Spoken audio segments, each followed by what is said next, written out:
주식 실패로 자살한 친구를 묻고 왔습니다. 저에게는 24살부터 함께 주식 투자를 시작한 친구가 있었습니다.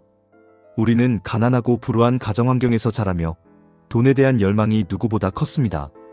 어릴 적 친구와 저는 종종 빈곤한 집안에서 벗어나기 위해 꿈을 이야기하곤 했습니다. 언젠가는 주식으로 부자가 되어 우리 가족을 돕자 라는 다짐이 우리의 마음속에 깊이 자리 잡고 있었습니다. 그 당시 우리는 작은 방에서 희망에 찬 목소리로 미래를 그리며 종종 우리만의 비밀스러운 투자 계획을 세우곤 했습니다. 그때의 순수한 열정과 꿈은 지금도 제 가슴속에 남아 있습니다. 주식 투자가 저희를 가난에서 벗어나게 해줄 유일한 탈출구라고 믿으며 우리는 함께 도전하게 되었습니다. 처음으로 주식 계좌를 개설했을 때의 설렘은 지금도 잊지 못합니다. 작은 금액이었지만 그때의 희망과 긴장감이 지금도 생생히 떠오릅니다. 친구와 함께 주식 차트를 보며 이 종목은 오를 것 같아 라며 서로의 의견을 나누던 순간들이 그리워집니다. 당시 우리는 주식이 단순한 숫자가 아니라 우리의 미래와 꿈을 담고 있는 중요한 자산이라는 것을 느꼈습니다. 시간이 지나면서 저는 운 좋게도 이른 나이에 대기업에 입사하게 되었고 안정적인 직장 생활을 유지하며 투자를 배우는 기회를 가졌습니다. 회사에서의 경험은 저에게 큰 자산이 되었고 매일 퇴근 후에도 투자 공부에 몰두했습니다. 친구는 전업 투자자로서의 길을 걸으며 다양한 투자 세미나와 워크숍에 참여하며 지식을 쌓아갔습니다. 그는 항상 투자는 단순한 도박이 아니다. 철저한 분석과 전략이 필요해 라며 저를 격려해 주었습니다. 그 말은 제게 큰 힘이 되었고 친구의 열정은 저를 자극하여 더욱 열심히 공부하게 만들었습니다.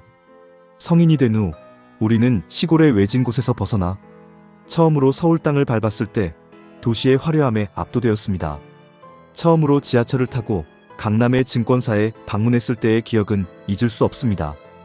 커다란 스크린에 흐르는 주식 차트와 사람들의 열기 속에서 우리는 꿈꾸던 미래를 더욱 확고히 다짐했습니다. 그곳에서 만난 다양한 사람들과의 대화는 저희에게 큰 자극이 되었고 그들의 성공담은 우리의 열망을 더욱 키워주었습니다. 특히 한 투자자의 이야기는 저에게 깊은 인상을 남겼습니다. 그는 투자는 마라톤이다. 인내와 끈기가 필요하다. 라는 말을 남겼고 그 말은 제 투자 철학의 기초가 되었습니다. 그러나 주식 투자를 처음 시작할 때 본질적인 의미는 있고 도박처럼 생각했던 저에게는 큰 변화가 필요했습니다. 한 번은 친구와 함께 투기성 주식에 투자했다가 큰 손실을 본 적이 있습니다. 그날 밤 친구는 제 어깨를 두드리며 이런 일은 투자 세계에서는 흔해. 중요한 건 여기서 배우는 거야. 라고 말했습니다. 그 순간 저는 투자에 대한 새로운 시각을 가지게 되었고 진정한 투자란 무엇인지 고민하게 되었습니다. 그 경험은 저에게 큰 교훈이 되었고 이후에는 항상 철저한 분석을 바탕으로 결정을 내리게 되었습니다. 그리고 그 후 우리는 서로의 투자 전략을 공유하며 더 나은 투자자로 성장하기 위해 노력했습니다. 하지만 친구가 전업 투자자로서 외로운 싸움을 계속하며 뛰어난 성과를 내던 중 그의 삶의 어두운 그림자가 드리워지기 시작했습니다. 그의 가족은 경제적 압박에 시달렸고 친구는 부모님을 도와야 해 라며 더 많은 리스크를 감수하기로 결심했습니다. 그러던 중 그는 증권사에서 리더로 스카우트 되기도 했지만 그 자리는 그의 마음을 편안하게 해주지 못했습니다.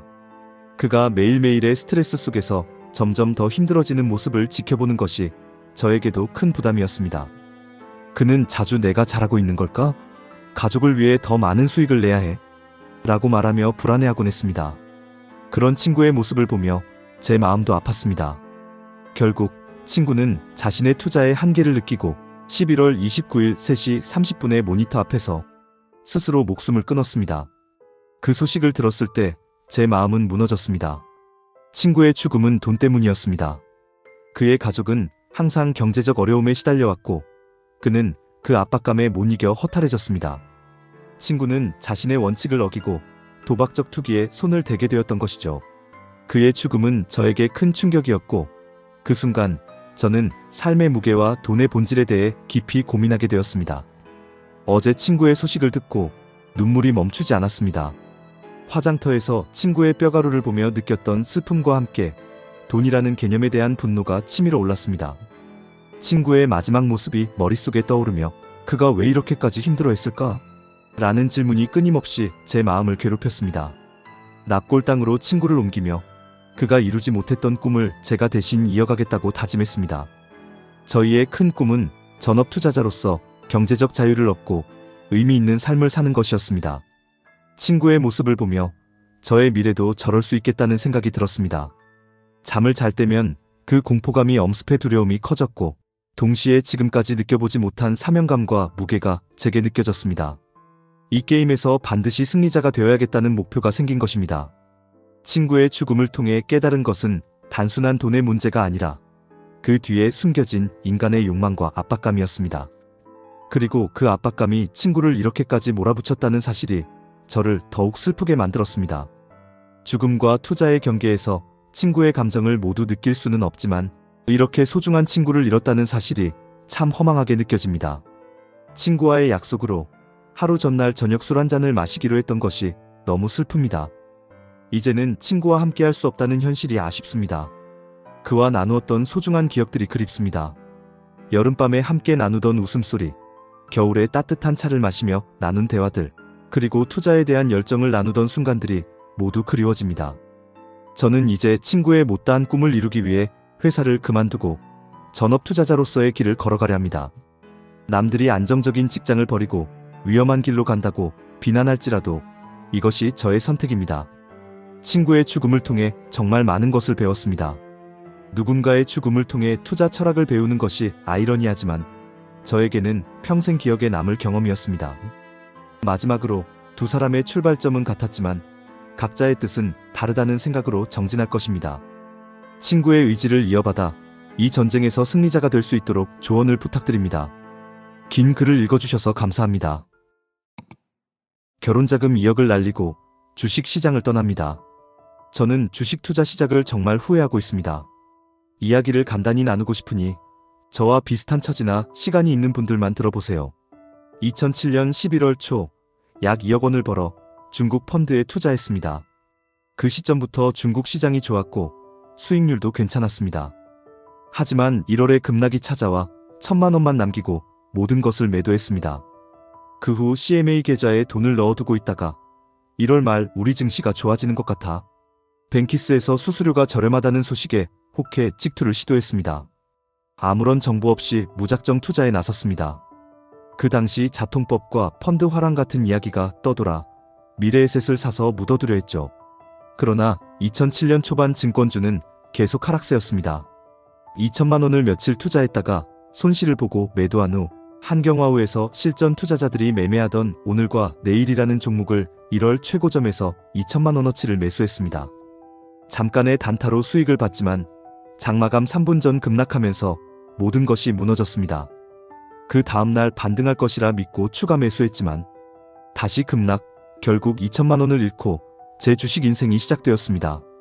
신용거래에 손을 대며 코스닥 종목만 거래하기 시작했는데 2007년 코스피 종목만 했다면 손실을 복구했을지도 모릅니다.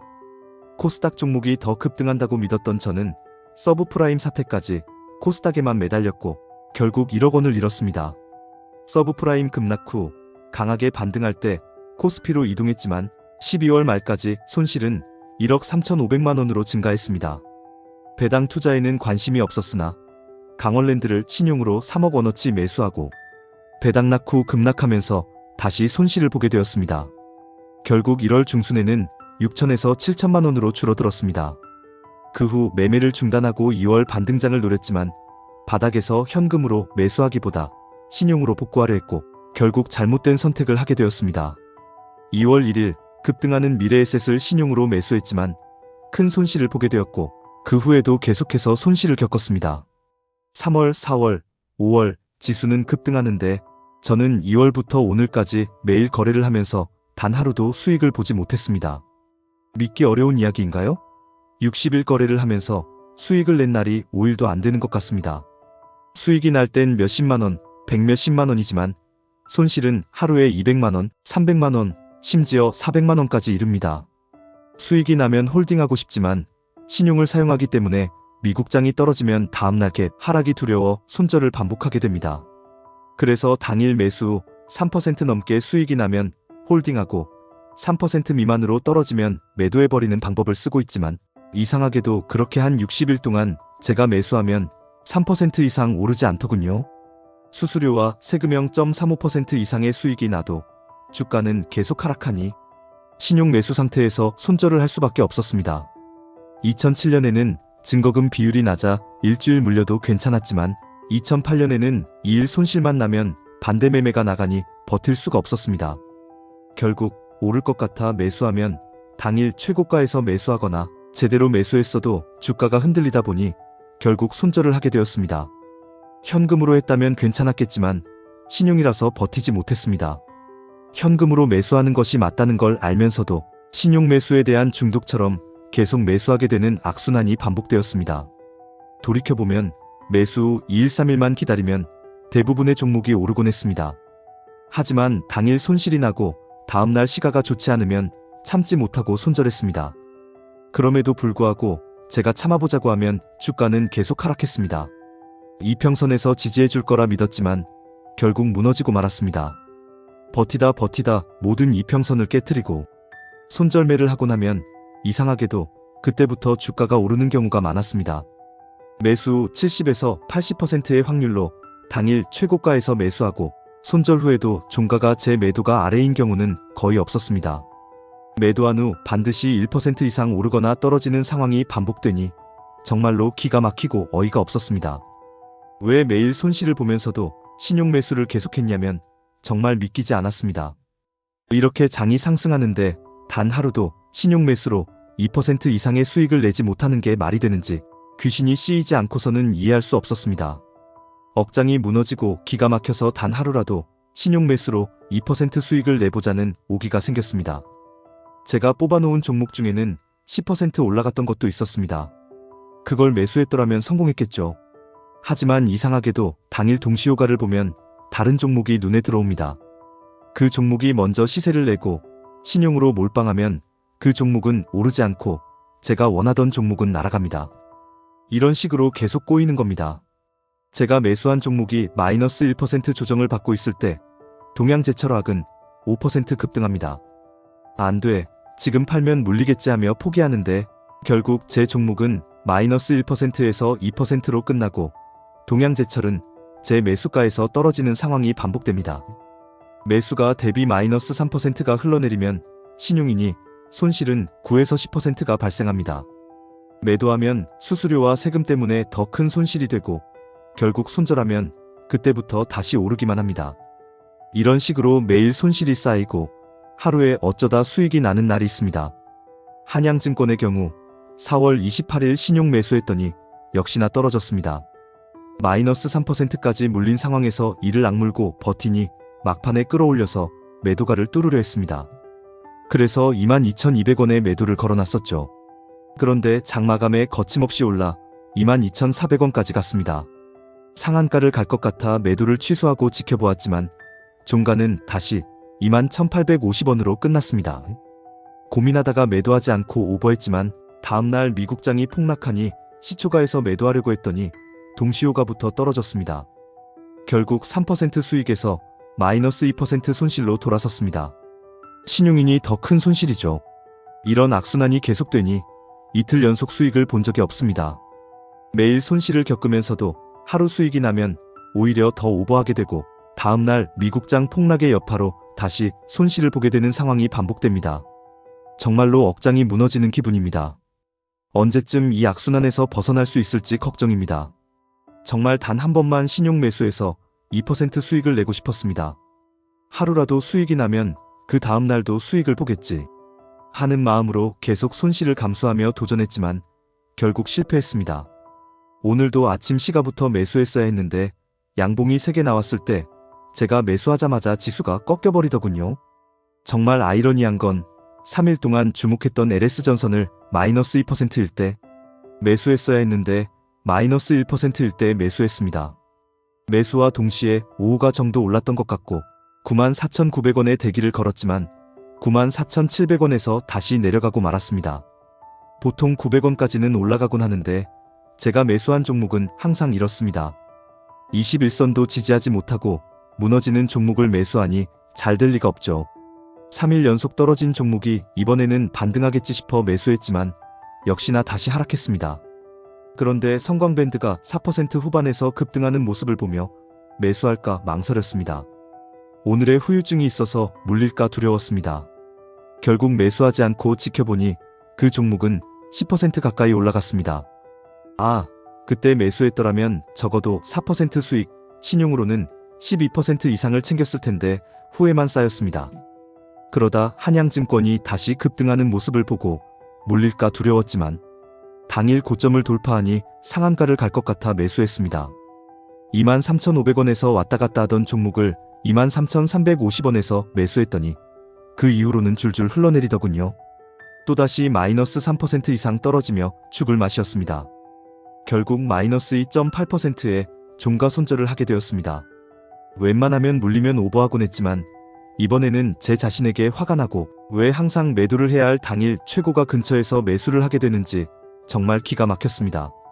오기로 가득한 제 투자 성향에 지치고 이제는 주식시장을 떠나려는 마음이 굴뚝 같습니다. 정말로 원금 복구는 포기하고 단 이틀만이라도 오르는 종목을 신용으로 매수해보고 싶었습니다. 그러나 제가 매수하고 나면 이 시간 내에 매수가 대비 마이너스 1% 이내로 떨어지고 2% 이상 올라가는 종목을 매수하고 싶은데 이상하게도 제가 사면 사모가도 못 올라갑니다. 정말 신기하게도 세력들이 저만 매수하면 주가가 내려가는 것 같습니다. 매도 1호가 물량을 한번 신용 매수하면 50%는 바로 흘러내리고 30%는 사모가 내려 올랐다가 흘러내리고 20%는 1% 미만으로 오르다 다시 떨어지더군요. 이렇게 계속 손실을 보니 억장이 무너지고 기가 막힙니다. 머피의 법칙이 이렇게까지 극심할 줄은 몰랐습니다. 이렇게 아까운 돈이면 부모님 해외여행을 수백 번 보내고 최신형 컴퓨터와 신형 LCD TV를 몇백 대 살 수 있는 돈인데 돈 아까워서 최신형 컴퓨터도 못 사고 3년 전 모델을 쓰고 있습니다. 하루에 100만원 이상씩 손실이 나고 2천만원도 안 남은 돈으로 신용으로 투자하며 그제는 140만원, 어제는 200만원, 오늘도 110만원을 잃었습니다. 장이 오르는데도 이 상황이니 참 한숨만 나옵니다. 1억 5천 정도 손실이 난 것으로 되어 있는데 아마도 강원랜드 배당 투자 때문에 돈이 빠져나간 것 같습니다. 중간중간 입금해서 거의 정확히 2억 원을 투자했는데 현재 남은 돈은 1,240만원입니다. 그제만 해도 1,500만원이 넘었는데 3일 사이에 400만원이 날아갔습니다. 1월부터 최악의 상황이었는데 장이 폭락하니 이해가 가지만 2월 반등장 이후 지독한 머피의 법칙으로 단 하루도 수익이 나지 않고 매일 손실이 쌓이고 있습니다. 2007년 코스닥 급락할 때도 이런 기분은 아니었는데 그때는 신용 매수에서 마이너스 10% 가까이 손실을 봐도 태연히 기다리며 어느 정도 복구되었거든요. 그러나 지금은 담보율도 바뀌고 한 번의 시장 급락을 겪다 보니 내일 미국장이 또 하락할 것 같아 심리가 불안해지면서 백전백패의 상황이 계속되고 있습니다. 이제는 주식시장을 떠나려 합니다. 잃은 돈 1억 9천만 원도 그렇지만 제 삶이 황폐해졌습니다. 1년 반 동안 주식 때문에 편하게 잠도 잘 수 없었고 가족과의 대화도 줄어들었습니다. 원래 하고 싶었던 취미와 일도 제대로 하지 못하고 매일 차트 공부에 매달렸습니다. 돌아온 것은 2억 원이라는 어릴 적 꿈꾸던 돈을 불과 1년 4개월 만에 날리게 만든 것입니다. 정신적 피해와 삶의 황폐화를 합치면 적어도 3억 이상을 잃었다고 봅니다. 돌이켜보면 신용 매수는 투자가 아니라 도박이었습니다. 미수도 모르고 현금 매수만 할 줄 알았던 제가 최대 매수를 하다 보니 미수를 쓰게 되었고 그로 인해 더 많은 돈이 날아갔습니다. 결국 미수와 신용에 중독되어 끊지 못하고 계속 사용하게 되었네요. 2007년 코스피 종목을 매수했더라면 정말 10억을 벌 수 있었을 텐데 결국 저는 투기로 남의 돈을 먹을 팔자는 아닌가 싶습니다. 주식으로 많은 것을 잃었습니다. 2억 원은 제 전 재산이나 마찬가지입니다. 다행히 빚은 없지만 결혼도 못한 30대에 어느새 2억 원을 다시 벌 수 있을지 걱정입니다. 이 주식시장 덕분에 5년을 허송세월하게 만들었습니다. 정말로 이가 갈립니다. 깡통 안 차게 될 줄 알았는데 올해처럼 이렇게 주식이 안 된 경우는 처음이었습니다. LG전자를 9만원에 매수했다가 마이너스 1% 손절하고 3월 27일 이틀 연속으로 6%씩 급등하는 날에 3월 26일 종가로 매수해놓고 1%대에서 하도 오르지 않자 매도했던 바보 같은 짓을 생각하면 주식으로 돈을 벌 팔자는 아닌 것 같습니다. 이제는 이 모든 것을 정리하고 새로운 시작을 위해 주식시장을 떠나려 합니다. 내 나이 40현재 제 빚이 1억 2천만 원 정도네요. 그동안 조금씩 갚아왔지만 여전히 엄청난 액수입니다. 주식 투자로 인해 월급을 모두 주식에 쏟아부었고 그렇게 계산해보니 주식으로 날린 돈만 해도 거의 2억 5천만 원에 이르는군요. 오늘 이렇게 글을 남기는 이유는 제 의지를 더욱 확고히 하기 위해서입니다. 여러분을 증인 삼아 선언합니다. 주식 투자, 이제 정말 끝입니다. 이 모든 것은 이렇게 시작되었습니다. 2000년 2월 제가 다니던 회사의 주식이 코스닥에 등록되었고 초반 등록가는 1만 원도 안 됐습니다. 하지만 한 달이 지나자 주가는 18만 원을 기록하며 점상 행진을 했죠. 지금은 물론 다시 1만 원 아래로 떨어졌지만 얼마 전까지도 1만 원대는 유지했습니다. 그 당시 저는 주식 관련 업무를 하고 있었고 주식 투자에 대한 매력을 느끼고 있었습니다. 하지만 자금이 부족했죠. 그래서 아버지께 2천만 원, 장인어른께 3천만 원을 빌려 총 5천만 원을 투자하게 되었습니다. 처음 한 달은 운이 좋았습니다. 당시 코스닥 지수가 160 정도였고 마지막 화랑기였던 것 같습니다. 5천만 원이 한 달 만에 1억 2천만 원으로 불어나더군요. 돈 벌기가 정말 쉽다고 느꼈습니다. 당시 제 연봉이 3천만 원 정도였으니 한 달 만에 두 해치 연봉을 벌어들인 셈이죠. 정말 신났습니다. 세상의 모든 돈이 제 것처럼 보이더군요. 아내도 매우 기뻐했죠. 결혼한 지 몇 개월 되지 않았던 때였습니다. 이 돈으로 뭘 할까? 해외여행도 가고 좋은 차도 사고 더 벌어서 좋은 집으로 이사하자. 난 집은 몰라도 벤츠. E클래스는 꼭 타고 싶어. 하하. 그렇게 밤새 행복한 꿈을 꾸며 지냈습니다. 친구들과 술도 많이 마셨죠. 오늘 내가 한턱 쏜다. 가자. 부럽다. 진짜 부러워. 내가 돈 벌면 가만히 있겠냐? 그럼 나도 좀 알려줘. 다음 달에 적금 만기인데. 그렇게 친구들에게는 부러움의 대상이 되었습니다. 그러나 앞으로 닥칠 어둠에 대해서는 전혀 알지 못했죠. 그 후 제 원금은 1억 2천만 원이 되었습니다. 하지만 그 다음 달부터 조금씩 돈을 잃기 시작했습니다. 하루에 50만 원에서 100만 원씩 잃는 것이었죠. 그 당시에는 큰 돈이 아니라고 생각했습니다. 3개월 정도 지나니 다시 5천만 원으로 줄어들었습니다. 원금에서 7천만 원을 잃은 셈이죠. 정말 화가 나더군요. 회사 일도 손에 잡히지 않고 남은 돈은 5천만 원뿐.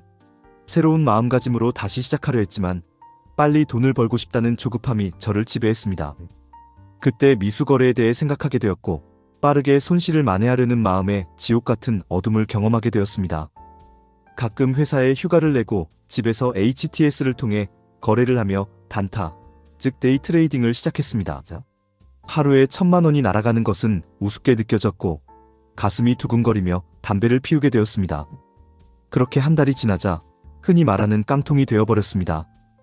5천만 원이 6만 8천 원으로 줄어들고 말았습니다. 5개월 만에 아버지와 장인어른께 빌린 5천만 원이 모두 사라져버렸습니다. 정말로 답답하더군요. 아내에게는 말도 못했습니다. 자존심 때문에 요즘 장이 좋지 않다며 둘이 뭉실하게 넘어갔습니다. 하지만 그 상황은 점점 더 깊은 수렁으로 저를 몰아넣고 있었습니다. 주택부금을 깨고 마이너스 대출을 받기로 결심했습니다. 주택부금 1천만 원, 마이너스 대출 2천만 원, 카드론 500만 원, 카드 현금 서비스 1,500만 원, 그렇게 또 5천만 원을 만들었습니다. 전문가라는 애널리스트의 방송을 들으며 신중하게 접근해보려 했습니다. 공부도 열심히 하며 최대한 미수를 자제하고 분산 투자까지 시도했습니다. 그러나 계속 내리막길인 증시에서 초보 주식 투자자인 저로서는 감당하기 힘든 상황이었습니다. 3개월이 지나자 원금이 다시 절반으로 줄어들었습니다. 제가 관리하고 있던 월급은 주식 계좌로 대부분 돌려보냈지만 다음 월급날의 주식 계좌 잔고는 줄어들기만 했습니다. 정말 화가 났고 제 무능함을 인정하고 싶지 않았습니다. 눈앞에 보이는 게 없더군요. 2000년 12월 저에게는 정말 추운 겨울이었습니다. 카드를 더 만들었습니다. 3개 정도 추가로 만들어 2천만 원 정도의 여유가 생겼습니다. 그리고 똑같은 상황이 반복되었습니다. 이번에는 미수를 조금 더 사용했고 한 달여 만에 또 3천만 원을 날렸습니다. 그때 주식의 무서움을 조금씩 느끼기 시작했습니다. 그만두었어야 했는데 주식시장이 저를 가만두지 않더군요. 2001년 1월 코스닥 랠리로 연속 상한가를 맞게 되었고 1,500만 원이 2주일 만에 거의 4천만 원으로 불어났습니다. 다시 자신감이 생겼고 슬럼프에서 벗어난 것이라 생각했습니다. 그러나 그 4천만 원은 2개월 후에 6천만 원이 되어갔습니다. 조금씩 불려나갔습니다. 하지만 2001년 4월 모든 것이 한순간에 끝났습니다. 부도라는 것을 처음 알게 되었고 눈물이 나기 시작했습니다. 잠도 못 자고 나만의 고통 속에서 헤매야 한다는 것을 깨달았습니다. 세상에 어떤 유쾌한 노래도 슬프게만 들렸습니다. 과거의 아픔은 아무것도 아니었습니다. 정리매매라는 것을 알았고 6천만 원이 하루아침에 100만 원이 안 될 수도 있다는 것을 경험했습니다. 그때 비로소 자살하는 사람들의 심정을 조금은 이해할 수 있었습니다. 남은 것은 60여만 원의 주식계좌 잔고와 신용카드 6장의 현금 서비스 대금 4천만 원, 마이너스 대출 2천만 원의 빚이었습니다. 아버지와 장인어른의 5천만 원은 별도로 생각하고 말입니다. 정말 두려웠습니다. 한 달에 현금 서비스 이자만 100만 원이 넘었고 마이너스 대출 이자까지 더하니 이자만 130여만 원이 나갔습니다. 거기에 결혼할 때 회사에서 받은 전세대출 원리금이 한 달에 50여만 원씩 빠져나갔기에 제 월급 280만 원으로는 세금 떼고 밥과 기름값 하면 진짜 하나도 남지 않았습니다. 빚 갚을 엄두도 나지 않았고 결국 아내에게 털어놓을 수밖에 없었습니다. 아내는 엄청 울었습니다. 그때 임신 7개월째였으니까요. 정말 가슴이 찢어지는 듯한 고통이었습니다. 아무 말도 할 수 없었습니다. 밤새 컴퓨터 앞에서 담배만 피웠던 것 같습니다. 방문을 걸어 잠그고 소주 한 병에 오징어 한 마리를 구워놓고 밤을 원망했나 봅니다. 그리고 깊은 잠에 빠졌습니다. 다음날 아침 아내가 없었습니다. 처갓집에 간 줄 알았습니다. 출근 준비를 하던 중 식탁 위에 놓인 쪽지를 발견했습니다. 자기야, 나 자기 믿어. 앞으로 벌 돈이 더 많은데 뭐가 걱정이야? 힘내. 나 오늘 일찍 출근해야 돼. 오늘 본사 감사 있어서. 아자. 화이팅. 밥 먹고 출근해. 그리고 김밥이 있었습니다. 구운 김에 밥 한 숟가락씩 떠서 말아놓은 그런 김밥이었습니다. 일회용 북어국 한 봉지와 함께 말이죠. 정말 눈물이 나더군요. 눈물 젖은 빵이 아닌 눈물 젖은 김밥을 드셔보신 적이 있나요? 가슴이 너무 아팠습니다. 그리고 저는 빚을 갚아 나가기 시작했습니다. 아내가 회사 대출과 은행 대출로 현금 서비스 부분 4천만 원을 만들어 주었고 숨통이 조금 트였습니다.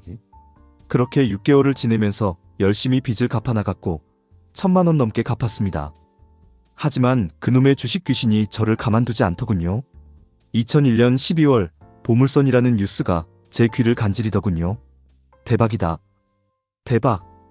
그리고 저는 다시 2천만 원을 현금 서비스로 빌려 보물선에 대한 막연한 기대를 가지고 상한가에 들어갔습니다. 5일 만에 4천만 원이 되더군요. 이쯤 되니 욕심이 또 생기더군요. 2002년 1월 초 친한 친구에게 2천만 원을 빌려 추가로 넣었죠. 완전히 몰빵이었습니다. 아내는 아무것도 눈치채지 못했습니다. 그런데 다음날 상한가 행진은 하한가로 돌아서며 막을 내렸습니다. 이상하게도 제 눈에는 흔들리는 것이라는 생각이 들어 보물을 계속 들고 있었죠. 손해는 아니었으니까요. 2월 초 동아건설 파산 관련 기사와 함께 거래 정지 소식이 들려왔습니다. 또다시 하늘이 무너지는 기분이었습니다. 정리 매매를 겪어야 했고 결국 120만 원을 남기고 눈물을 머금어야 했습니다. 친구에게 빌린 돈은 카드로 다시 갚아야 했고 결과적으로 카드 빚이 다시 4천만 원이 된 겁니다. 전 죽고 싶었습니다. 딸아이는 이제 기기 시작하고 걷는 모습을 봐야 할 텐데 앞이 캄캄했습니다. 보험금이 머릿속을 스쳐 지나갔습니다.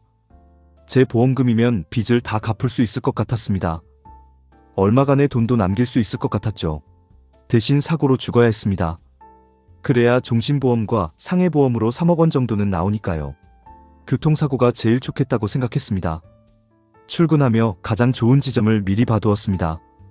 비가 오면 빗길에 미끄러지는 연습도 해보았죠. 그리고 디데이 아침이었습니다. 아내가 꿈자리가 좋지 않다고 하며 혹시 무슨 일 없냐고 물었습니다. 눈물이 났습니다. 얼버무리고 출근했습니다. 비가 쏟아지고 있었습니다. 이미 다짐은 어젯밤에 100번도 더 했을 텐데 차마 핸들을 꺾을 수가 없었습니다. 내가 죽지 않고 병신만 되면 어떡하지? 내 사랑하는 아내를 그때 어떻게 바라보지? 우리 아이는 어떻게 보고? 다음 날 다시 털어놓았습니다. 카드빚이 4천만 원이 생겼다고 미안하다고 이혼까지도 각오했습니다. 아내는 또 눈물을 흘렸습니다. 저번처럼 목 놓아 울지는 않았지만 조용히 눈물만 흘렸습니다. 1시간쯤 후 조용히 얘기하더군요. 전세금 빼고 단칸방으로 옮기자고. 가슴이 아팠습니다. 그리고 한마디 더 했습니다. 나 돈 욕심은 없는데 진짜 벤츠 E클래스 태워줘. 나중에 돈 많이 벌면 전세방을 빼냐고요? 아니요. 그렇게는 못했습니다. 회사에서 사장님께 말씀드리고 가부를 받았습니다. 1년 6개월치 제 연봉에 대해. 그리고 딸아이는 처갓집에 맡겼습니다. 한 푼이라도 줄이기 위해서 어쩔 수 없었습니다. 요즘은 일주일에 한 번씩 보러 갑니다. 많이 컸죠? 2002년 5월부터 2003년 10월까지 전 월급을 구경하지 못했습니다. 아내에게 빌부터 용돈을 타고 있습니다. 일주일에 술 한잔할 돈 3만 원, 식비 2만 원 이렇게 주더군요. 출퇴근도 카풀을 하며 일주일에 한 번만 승용차를 이용했습니다. 담배도 1년 전에 끊었습니다. 지금 제 빚이 1억 2천만 원 정도입니다. 앞으로도 34년 정도를 갚아야 합니다. 하지만 지금 저는 행복합니다. 이렇게 살아있고 우리 착한 아내도 옆에 있고 우리 딸아이도 너무 예쁘니까요. 그리고 한 가지 더 말하자면 좀 더 일찍 이런 경험을 할 수 있었음에 신에게 감사드립니다. 돈에 대해서도 아내가 말한 대로 앞으로 벌 돈이 더 많다고 믿습니다. 그래서 걱정하지 않습니다. 열심히 일해서 벌 것입니다. 그리고 주식의 무서움을 알게 되었습니다. 돈을 벌 수 있을지는 모르지만 마음이 황폐해진다는 것을 이제 알 것 같습니다. 여러분도 좀 더 빨리 정리를 하시길 바랍니다.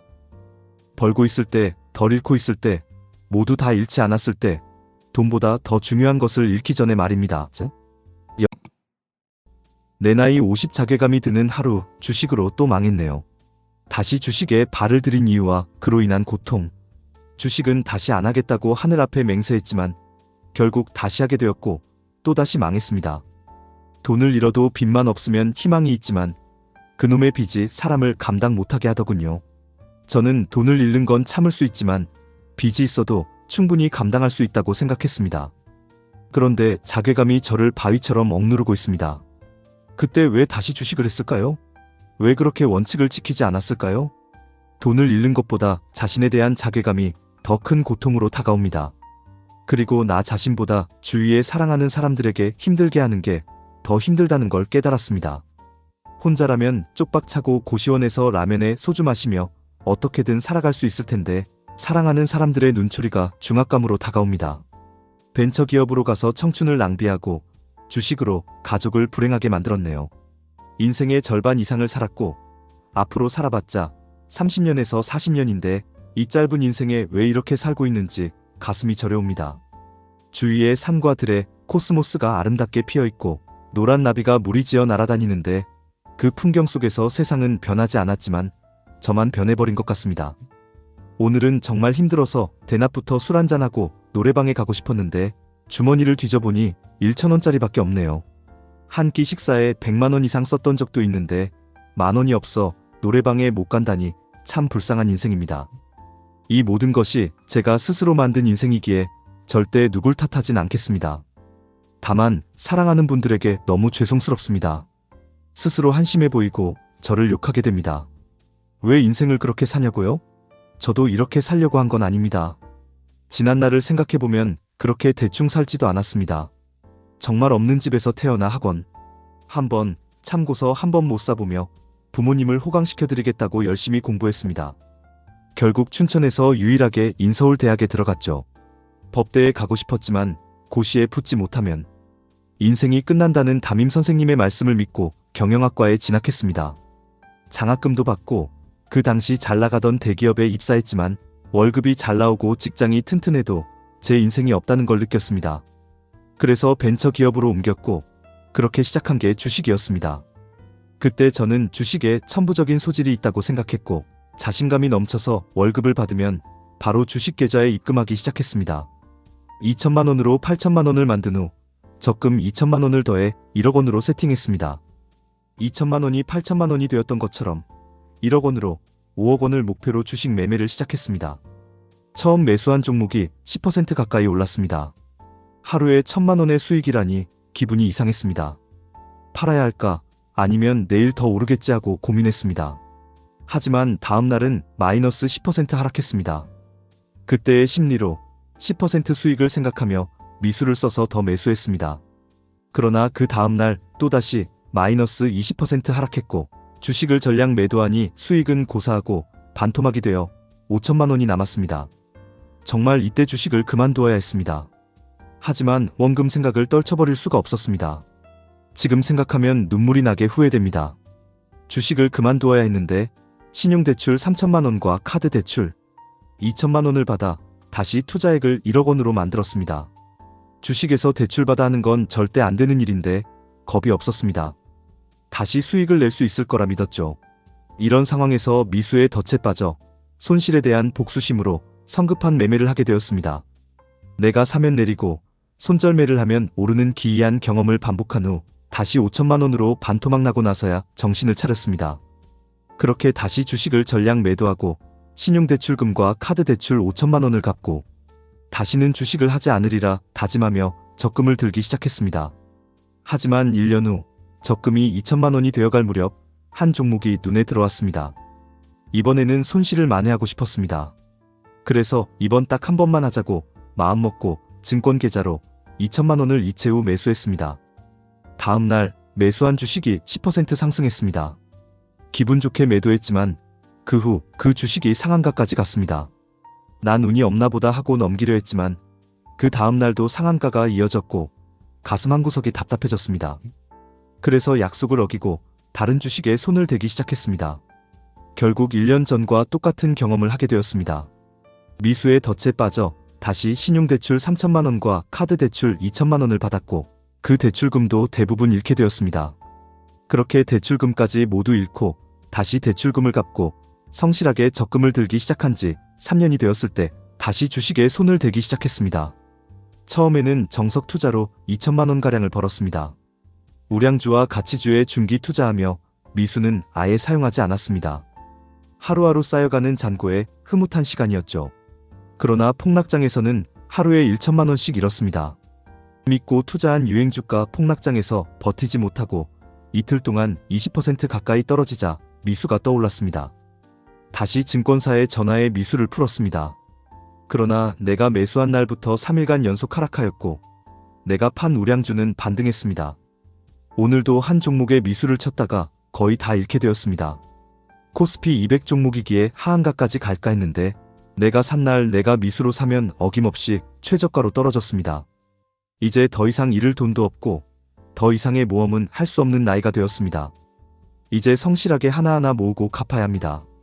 행복의 미소는 저만치 멀어져 가고 돈으로는 더 이상 행복을 줄 수 없네요. 마음이라도 행복하게 해줘야겠다는 생각이 듭니다. 그래서 주식을 먼저 접는 게 맞겠다는 결론에 이르게 되었습니다. 이제는 다 잃어서 접을 주식도 없습니다. 사랑하는 이들에게 전화로 사랑한다고 말해야겠지만 말이 떨어지지 않네요. 말로만 사랑한다면 그게 가식인 것 같아서요. 오늘은 그냥 술에 취하고 싶습니다. 함께 소주를 마실 사람이 있다면 좋을 텐데 지금은 혼자라는 게 슬픕니다. 여러분, 저 같은 인생도 있습니다. 주위에 사랑하는 사람이 있고 그분들이 안녕하면 정말 행복한 인생입니다. 함께 술 한잔할 친구가 있다면 더욱 행복하겠죠. 25살 인생 이야기. 모은 돈 올해 다 잃고 빚이 생겼습니다. 안녕하세요. 오늘은 제 인생에서 처음으로 빚이 생긴 이야기를 나눠보려 합니다. 저는 대학에 진학하지 않고 22살에 군 제대 후 곧바로 직장 생활을 시작했습니다. 힘든 일 때문에 월급은 매달 25만 300만 원 정도 받았고 그렇게 차곡차곡 돈을 모았습니다.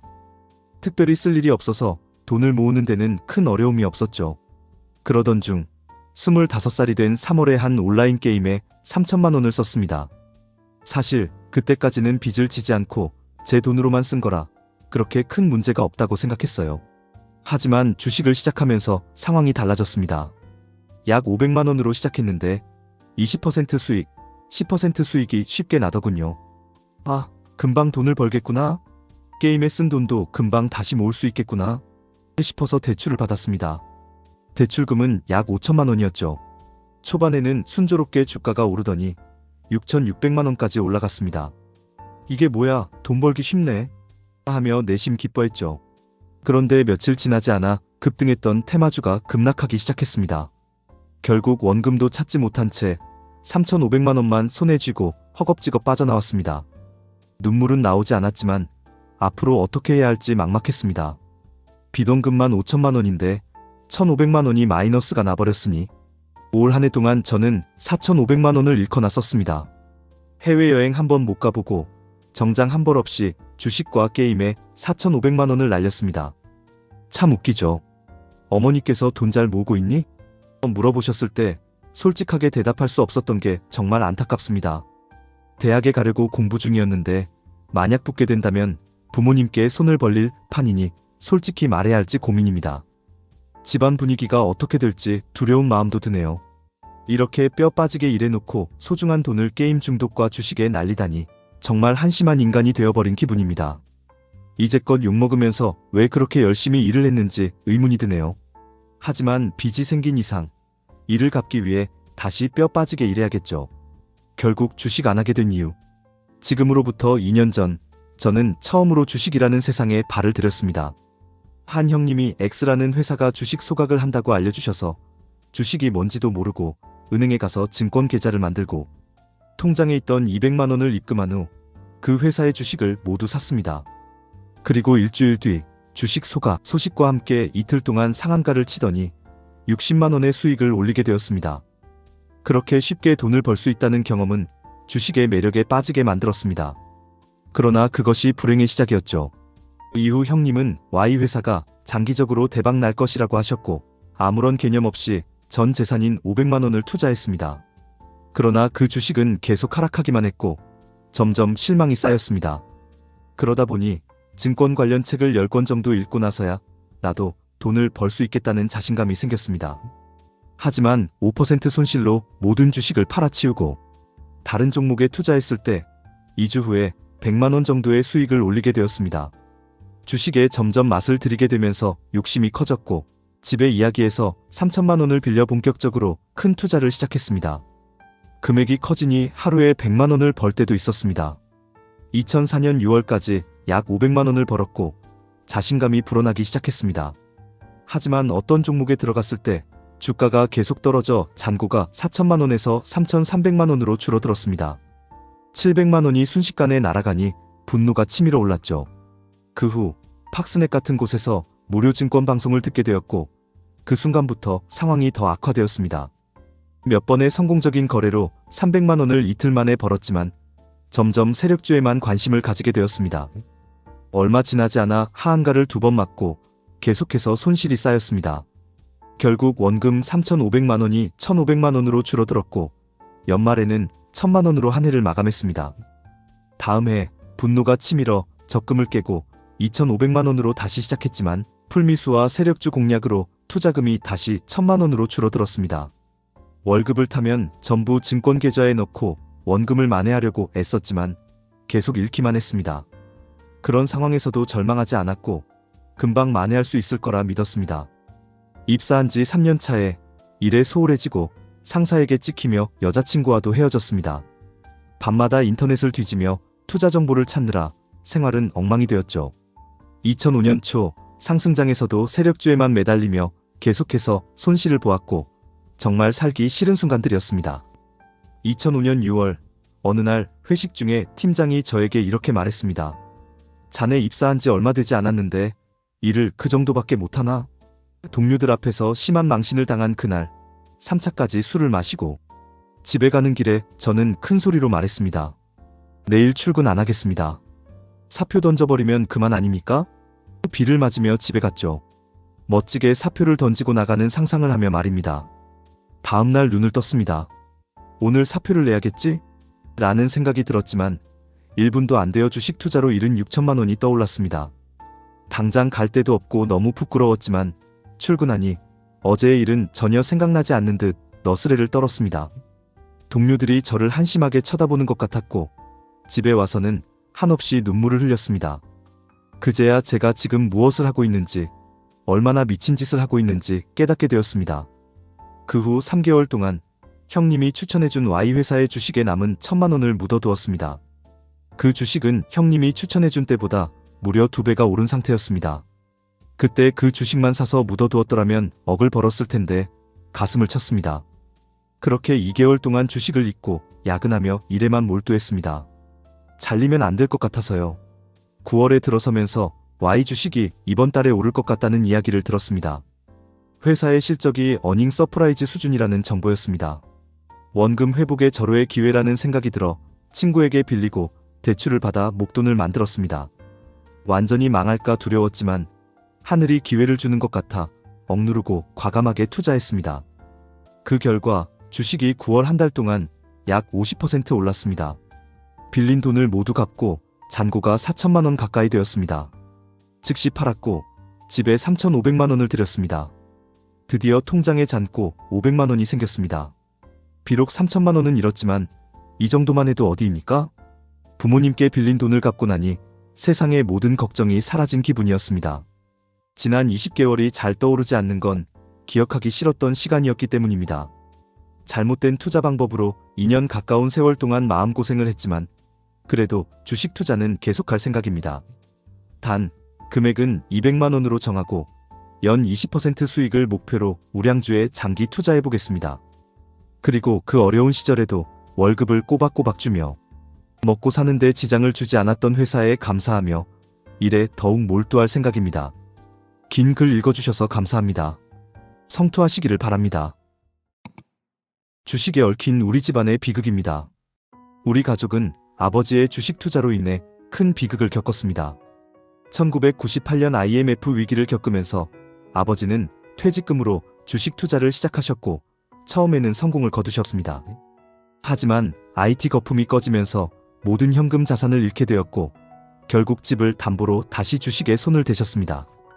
그 결과 우리 집은 전세로 전환되었고 수입이 없어지자 월세로 살아야 했습니다.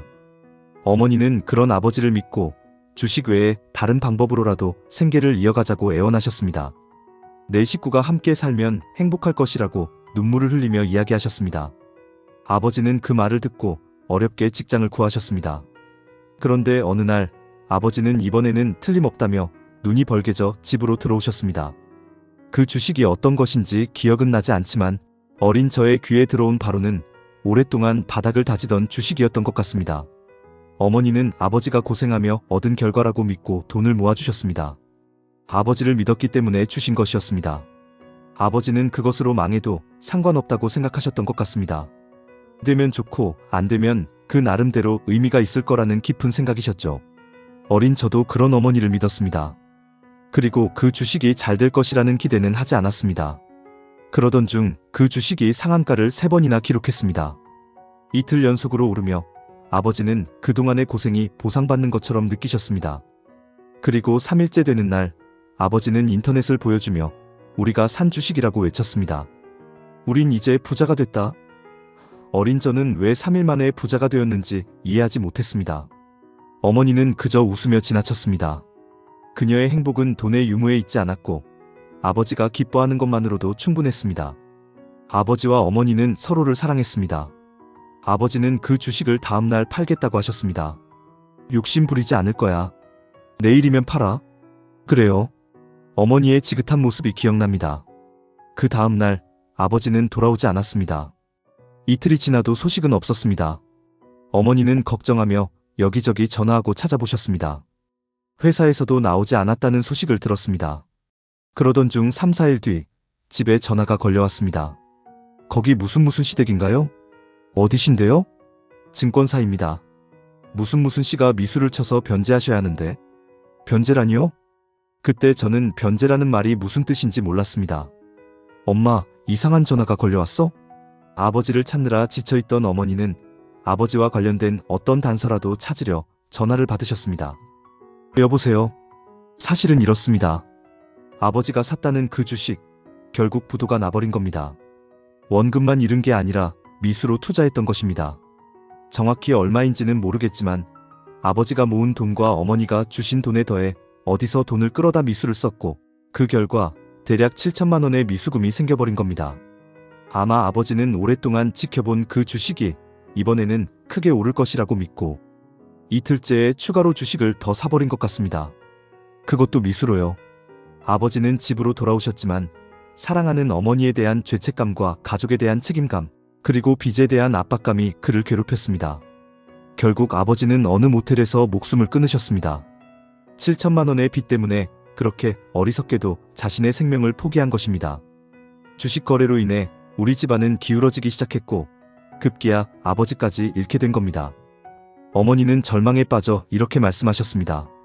아버지는 내가 죽였다. 그 양반 맘을 내가 보듬었어야 했는데 내가 어리석었다. 돈을 준 내가 죽일년이다. 그렇게 강했던 어머니는 마음이 무너지고 절망에 빠져 날로 쇠약해졌습니다. 어느 날 마치 실성한 듯 외치셨습니다. 그 주식이 웬수다. 그 주식이 웬수야? 어느 놈들이 아버지를 홀렸는가? 이놈들을 찢어 죽여야겠다. 그러고는 증권사로 가셔서 내 남편 죽인 놈들 나와라. 어서 나와라. 라고 외치셨습니다. 그리고 직원에게 네가 죽였냐? 이놈아, 내 남편 내놔라. 라며 붙잡으셨습니다. 주변 사람들은 그야말로 진풍경을 구경하는 듯 했습니다. 딱해 보이는 상황이었지만 그들에게는 남의 일이라 호기심 어린 눈으로 바라볼 뿐이었습니다. 어린 나도 그들의 냉대 어린 시선에 분노가 치솟았고 한편으로는 어머니를 모시고 집으로 돌아가야 한다는 생각에 부끄러움을 느꼈습니다. 그렇게 어머니도 아버지를 따라 떠났습니다. 지금은 어린 여동생과 함께 살고 있습니다. 작년 여름까지 우리는 가정사의 아픔을 잘 이겨내고 살아가는 듯 했지만 여전히 경제적 어려움에 시달리고 있었습니다. 동생은 고생을 모르고 자랐지만 이렇게 집안이 무너지고 부모님이 떠나자 마음의 상처가 커져 성격이 상당히 불안해졌습니다. 그러나 머리가 똑똑한 동생은 공부를 잘해서 서울의 대학에 들어가 학교도 다니고 있었습니다. 그러던 중 주가가 1000포인트를 넘어가면서 주식형 수익증권 열풍이 불기 시작했습니다. 동생은 자본주의 사회에서 경제를 알아야 잘 살 수 있다고 주장하며 우리도 은행에만 투자하지 말고 주식형 수익증권에 투자하자고 했습니다. 하지만 저는 아버지의 일이 기억나서 주식은 절대 안 된다고 했습니다. 그랬더니 동생은 주식형 수익증권은 직접 투자하는 것이며 위험하지 않다고 강조했습니다. 저도 알아보고 노무현 대통령께서 연초에 코스닥 펀드에 1억 원을 넣었다고 하니 손해는 나지 않을 것 같다는 생각이 들었습니다. 무엇보다 그것은 주식 투자라기보다는 적금 같은 느낌이었으니까요. 결국 어렵게 모은 1,300만 원이 6개월 만에 9%의 수익을 안겨주었습니다. 6개월 만에 9%라니 은행 이자를 훨씬 상회하는 이율에 입이 쩍 벌어졌습니다. 그런데 문제는 그 플래닛 80이라는 주식으로 인해 터져버렸습니다. 동생이 경제 공부를 한다고 신문을 뒤적거리다가 플래닛 82의 상승 소식을 보았던 것 같습니다. 8일째 상한가다. 9일째 상한가다. 한 달 동안 쉬지 않고 상승했다는 기사가 나왔나 봅니다. 어느 날 동생이 이렇게 말했어요. 오빠, 우리 주식형 수익증권 해지하자? 왜? 몇 주만 넣으면 돈이 2배, 3배로 늘어날 텐데 재미없어? 애야, 분수에 맞게 살자. 뭔가 분수야? 멍청한 거지. 안 돼. 절대 안 돼. 결국 우리는 주식형 수익증권을 해지하지 않았습니다. 문제는 동생이 사채를 얻어 쓴 것입니다. 여러분도 아시겠지만 주식에 얽힌 한 집안의 비극이 이렇게 코미디 같을 줄은 몰랐습니다. 저는 플래닛 82가 어떻게 악랄한 수법으로 하락했는지 알고 있습니다. 동생이 사채로 얻은 돈이 엉망이 되었고 악질 사채업자에게 걸려들어 인생이 망가진 것입니다. 지금 동생이 어디에 있는지 모릅니다.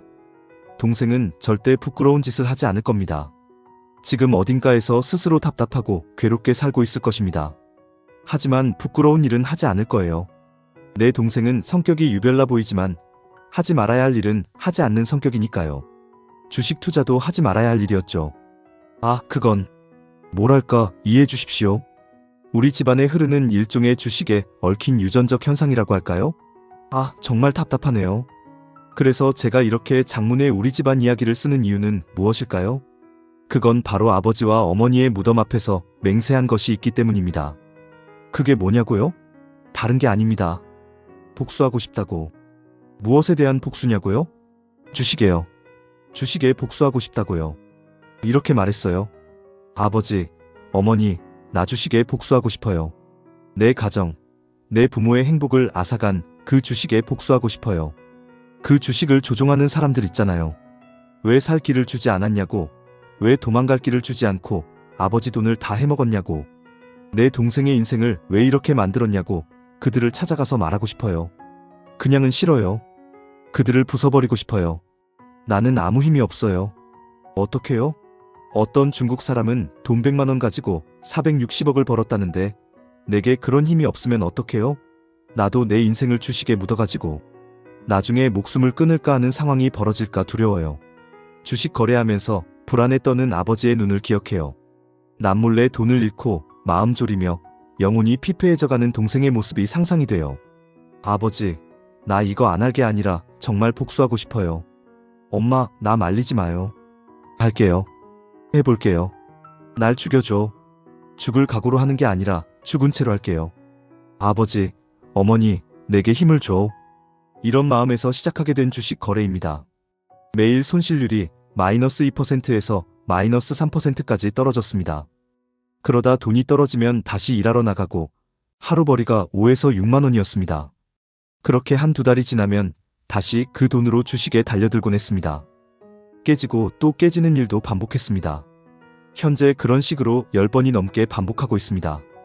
언뜻 무모하게 보일 수도 있지만 이젠 쉽게 깡통이 나지 않습니다. 지난달에는 130만 원에서 시작한 것이 이번에는 142만 원이 됐습니다. 12만 원을 번 것입니다.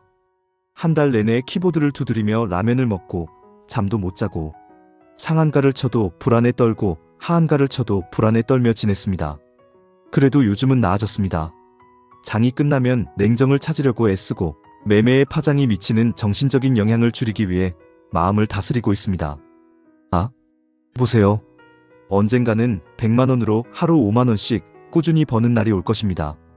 그리고 언젠가는 300만 원으로 하루 15만 원씩 벌게 되는 날이 오겠죠. 언젠가는 저도 중장기 투자와 스윙, 초단타를 적절히 구사하며 고수가 되는 날이 올 것입니다. 그리고 언젠가는 저도 슈퍼개미가 될지 모릅니다. 세력주들의 흐름을 끊는 노련한 기술자가 될지도 모릅니다. 차트에서 그런 주식들을 골라내며 그들을 무너뜨릴 수 있는 날이 올 것입니다. 그리고 기어이 복수할지도 모릅니다. 제 아버지, 어머니, 동생의 원수들을. 그들이 사용하는 무지막지한 매매 패턴은 차트에 흔적을 남겼습니다. 특히 플래닛 82의 물량 털 때의 3분봉. 지금은 어설프게나마 그것을 읽어낼 수 있습니다. 여유를 부리며 절묘하게 물량을 털어간 그 안에는 수많은 개미의 목숨이 담겨 있었습니다. 내 동생의 인생까지 묻혀 있다는 사실이 너무 씁쓸합니다. 가끔 차트라는 것이 어떤 공포영화보다도 더 무섭습니다. 거기에는 주식으로 인해 헤어진 연인, 깨진 가정, 무너진 인간관계, 그리고 생명까지 앗아간 무덤들이 보이기 때문입니다. 자본주의 사회에서 그런 것들을 일일이 추적해 보도한다면 주식시장은 아마 경직될 것입니다. 정부에서도 원하지 않을 테니까요. 그래서 주식으로 인해 목숨을 끊은 사람에 대한 기사는 잘 나오지 않는 것 같습니다. 어쨌든 언젠가 그 세력들을 잡아내고 그들의 물량을 묶어버려 평균 단가를 알아내고 그들 스스로가 무리를 하게 만들어 결국 작전이 실패하게 해버릴 수 있는 힘이 생기길 바랍니다. 과연 그럴 수 있을까요? 소설 같은 이야기지만 나는 꼭 그들을 찾아내서 복수하고 싶습니다. 날카로운 송곳으로 그들의 이마를 찔러버리고 싶어요. 눈을 파고 간을 씹어먹고 싶습니다. 하지만 사실 그런 일을 할 수 있을까요? 단지 분노하는 마음이 있다는 것을 표현하는 것일 뿐입니다. 아버지, 어머니, 이 잔인한 세상에서 살아남게 해주세요. 그리고 내공이 쌓이면 반드시 저를 헝클어뜨린 그들을 찾아서 복수할 것입니다. 이런 이야기를 들으면 여러분은 자본주의 시장에서 투자는 투자자의 책임이지 세력의 탓으로 돌리기엔 바보 같은 짓이라고 할지도 모릅니다. 하지만 우리가 보아온 숱한 무협 영화에서 복수는 복수한다고 죽은 사람이 살아 돌아오지 않음에도 복수의 장면에 통쾌함을 느끼며 기뻐합니다. 저는 단순하고 싶습니다. 우리 가정의 한을 풀기 위해 복수합니다. 그것으로 인해 풀리지 않더라도 복수하기 위해 노력합니다. 아무리 주식은 투자자의 책임이라고 해도 나는 그 악랄한 세력들의 저주받을 매매 패턴에 홀려 팔지도 못하고 멍하니 당한 아버지의 한을 풀고 싶습니다. 그리고 그들도 꼭 같은 처벌을 받을 날이 있을 것이라고 믿습니다. 주식 정말 열심히 했지만 결국 7억을 날렸습니다. 주식이 뭐라고 이렇게까지 하면서 매달려야 할까? 수십 년간의 투자를 통해 성공과 실패의 경계선을 알려드립니다. 그동안 자랑스럽게 매일 기법에 관한 이야기를 써왔지만 오늘은 제 이야기를 해보려 합니다. 주식 투자를 오랜 기간 하신 분이라면 이런 글은 많이 보셨을 것입니다. 자신의 처절했던 실패담을 이야기하다가 성공하기까지의 이야기를 나누는 글들 말이죠. 제 이야기를 들어주시겠습니까? 이런 내용의 글들이 많습니다. 100만 원에서 시작해 10억 원을 만든 이야기, 깡통 계좌를 극복하고 수십억대 자산가가 된 이야기 등. 처음 그런 글을 보았을 때 저도 기필코 성공하겠다는 다짐을 했습니다. 하지만 그런 글들을 꾸준히 읽다 보니 이런 생각이 들더군요. 과연 이런 글들을 읽고 의욕만 불태운다고 시시각각 피를 흘리는 이 전장에서 내가 살아남을 수 있을까? 제기에 성공하려는 의지는 세워지겠지만 아무런 도움이 되지 않을 것 같았습니다. 저도 물고기를 잡는 법을 알고 싶었습니다. 절실하게 저만 이렇게 생각했던 것일까요? 나름대로 주식의 고수라고 자처하는 분들의 경험담을 읽고 또 읽었습니다. 그분들이 했던 모든 매매를 수십 번도 넘게 실전에 응용해 보았죠. 그런데 뭔가 허전한 느낌이었습니다. 아마 전업으로 주식한 지 1년 이상 지났다면 이런 생각을 누구나 한 번쯤은 하게 될 것이라고 생각합니다. 실제로 그분들이 했다는 방법을 실전에서 해보면 많은 의문이 생깁니다. 잘 맞지 않을 때가 태반이죠. 그러다 보면 이런 생각까지 하게 됩니다. 저건 특정의 주식 고수들만 하는 방법일 뿐 나와는 안 맞아. 여기에서 돈을 버는 1%와 돈을 잃은 99%의 차이가 조금씩 나게 됩니다. 대부분의 99%는 창의적인 생각을 못하고 늘 이익을 내는 것과 손해를 내는 것을 반복하며 언젠가는 돈을 벌겠지 하면서 자신을 추스리며 매매를 해나갑니다.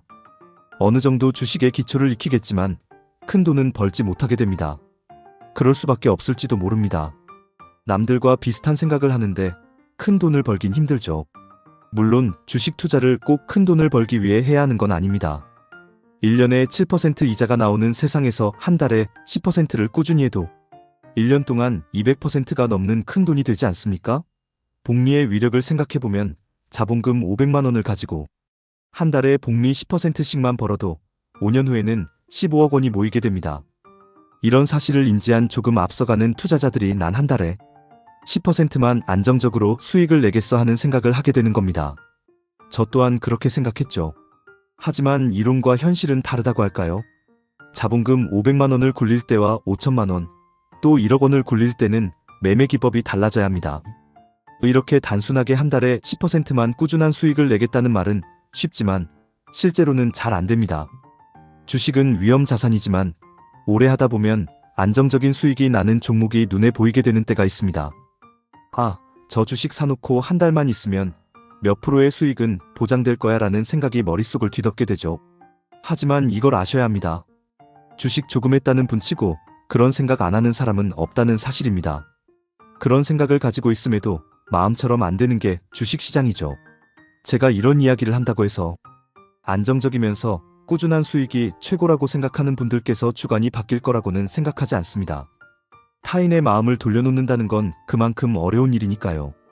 아마 주식의 고수라고 하는 분들이 설득을 한다고 해도 그 고집을 꺾지 못하겠죠. 주식시장에서 평범한 진리가 하나 있습니다.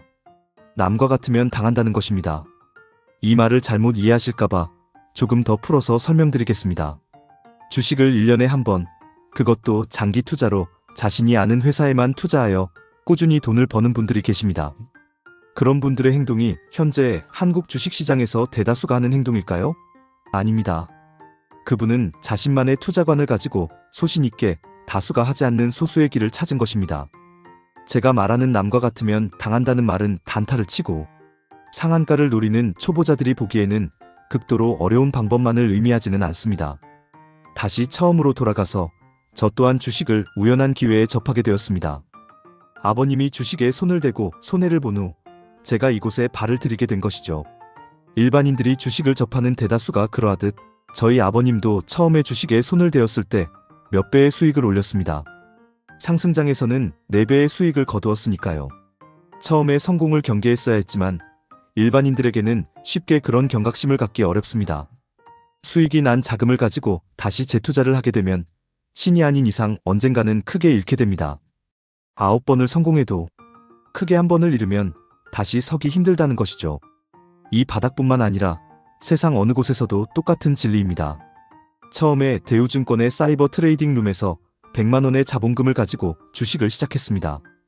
초창기 데이 트레이딩이었고 그때는 데이 트레이더라는 말이 생소할 때쯤이었습니다. 책을 10권 정도 읽고 시작했죠. 웬만큼 그래프 보는 데는 자신이 있었습니다. 가끔씩 읽기도 하고 따기도 하는 시절이었습니다. 처음엔 차트를 보고 숨에도 타이밍을 잡았습니다. 한 달이 지나도 뚜렷한 성과는 없었습니다. 자본금도 서서히 줄어들어 자본금 300만 원을 더 투입했습니다. 어차피 제가 굴릴 돈은 집안에서 대출받은 1억이 있었으니까요. 초기 10만 원과 300만 원은 위투자와 실전 투자였죠. 그렇게 자본금 300만 원으로 상한가 매수를 하곤 했습니다. 그때는 지금처럼 상한가 따라잡기라는 말이 생소할 때였고 몇 번의 성공 끝에 이렇게 쉬운 방법이 있는데 왜 따라하지 않을까라는 생각도 해보았습니다. 참 겁이 없는 시기였죠. 1억을 상다해놓고 그날 하루 종일 풀리지 않을 거라고 생각하고 여행을 간 날도 있었습니다. 어느 순간부터 데이 트레이딩 하기가 엄청 힘들어진다고 느꼈습니다. 데이 트레이딩이 보편화되면서 세력과의 승부가 치열해졌기 때문입니다. 장세가 하락장이 되면서 중장기 투자자들도 대다수 선회를 많이 했습니다. 제가 처음에 했던 말, 남과 같다면 당한다는 말이 다시 떠오릅니다. 남들 다 단타를 하는데 저도 그걸 하고 있었죠. 결과는 무참한 실패였습니다. 크게 손해는 아닌 것 같지만 자본금은 곶감 고치에서 곶감 빼먹듯이 솔솔 빠져나가고 있었습니다. 그런데도 저는 낙천적인 성격이라 금방 극복할 수 있을 거라 생각했습니다. 그동안 제 자본금은 어느새 1억 가까이 불어나 있었습니다. 이익을 내서가 아니라 계속 자금을 투입한 결과였습니다. 그동안 놀았냐 하면 그렇지 않았습니다. 시중에 나와 있는 책은 밤낮을 가리지 않고 독파했고 주식 강연회가 열리는 곳이면 청강하러 갔습니다. 정말 사람들 많이 오더군요. 강사가 하는 말을 이해하고 옮겨 적었다가 실전 매매에 써보면 잘 안 되는 걸 느꼈습니다. 분명 듣고 했을 땐 승산이 있을 것 같아 해보면 실전에서는 잘 안 되는 딜레마였습니다. 그동안 본 눈썰미로 어느 정도 주식을 관찰하다 보면 누군가 관리하고 있다는 생각이 드는 종목을 발견했습니다. 문제는 그런 종목을 사놓고 기다리면 되겠지만 사놓고 있으면 죽어도 오르지 않는 경우가 많았습니다. 정말 사람을 환장하게 만들죠. 주식 초보인 분들이 이런 이야기를 하면 쉽게 이해가 안 되실 겁니다. 제 말에 고개를 끄덕일 만한 분들은 주식에 대해 웬만큼 아는 분들입니다. 돈이 안 벌리는 분들, 몇몇 종목을 사서 수익을 내더라도 계좌는 그대로인 분들, 적어도 주식으로 고통당하신 분들이라면 제 말에 수긍이 가실 겁니다. 저의 매매 패턴은 위험한 방법이라고 생각될 수 있지만 사실은 수많은 방법을 다 적용해보고 가장 안전한 방식을 택한 것입니다. 일단 손해는 적게 나고 수익이 많이 나면 자금은 기하급수로 늘어나게 됩니다. 단순한 급등주만을 매수한다고 생각할 수도 있지만 각 증권사에서 계절별로 나오는 상장 기업 분석 책자를 외우고 다닐 정도로 공부했습니다. 무슨 백과사전도 아닌데 페이지는 1000페이지가 후딱 넘어가는 한때는 누가 짝짓기 매매를 해서 고수익을 올렸다는 이야기가 돌고 나서는 테마별로 종목군을 외우기도 했었습니다. 이렇게만 해서는 남들과 별반 다를 게 없을 것 같아서 남들이 신경 덜 쓰는 특이한 사업을 하는 회사를 외운 적도 있었습니다. 이런 경험을 통해 결국 제가 깨달은 것은 남들과 별반 다를 게 없었다는 것입니다. 뼈아픈 자기 반성이었습니다. 재미있는 것은 아직도 커뮤니티에서 짝짓기 매매를 거론하는 분들이 있다는 것이죠. 꼭 무슨 전가의 보도처럼 자신만 아끼는 기법들을 하나 둘씩 가지고 있는데 문제는 시장은 알고 있다는 것입니다. 그것이 소수가 쓰는 방법인지 다수가 쓰는 방법인지를 공시를 통해 투자해 본 적이 있습니다.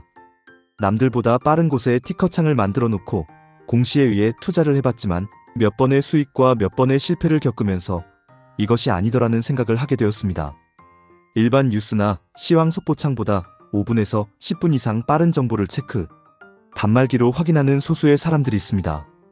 그들은 오직 공시만을 취급하는 거래자들인데 그런 이들을 상대할 수 있을까요?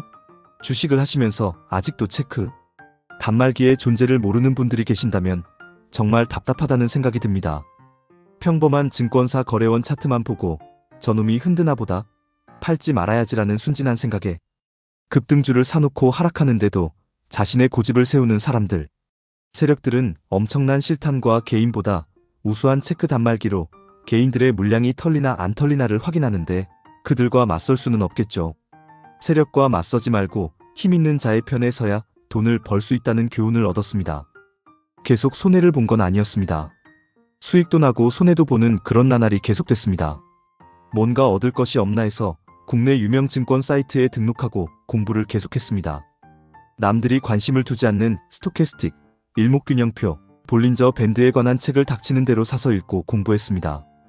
요즘에서야 이러한 보조지표들이 인기라는 말을 듣고 씁쓸하게 웃었습니다. 하루에 전 종목 분석을 매일같이 하면 차트를 보는 시야가 달라진다는 말, 전 그렇게 했습니다. 관리 종목도 투자를 해봤지만 신통치 않았고 결국 관리 종목을 제외한 상장 기업 전부를 차트 분석했습니다. 말처럼 쉽지 않더군요. 처음에는 주식시장 금요일 날이 끝나고 주말을 다 바쳐도 끝나지 않았습니다. 그러다 요령이 생기니 3에서 4시간 하면 전 종목 분석을 끝낼 수 있었습니다. 신기하게도 맞는 것입니다. 무척 기뻤죠. 이제 하산할 때가 됐구나 생각했습니다.